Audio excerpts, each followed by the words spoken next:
है ना जिसके साथ चिमड़े हुए हैं। अच्छा, पीछे से तो नहीं बनेगी ये रकाशी। ये आ रहे हैं ना, कौन इधर से नहीं बनेगी।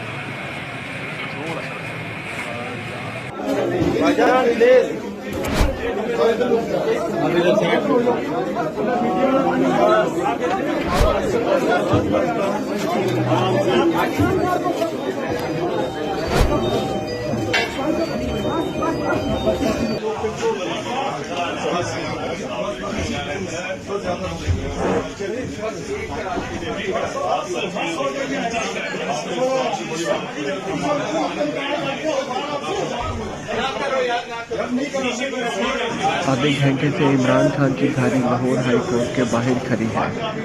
हाई कोर्ट के बाहर भारी नफरी तैनात है। चेयरमैन इमरान खान पेशी के लिए लाहौर हाई कोर्ट पहुंच गए।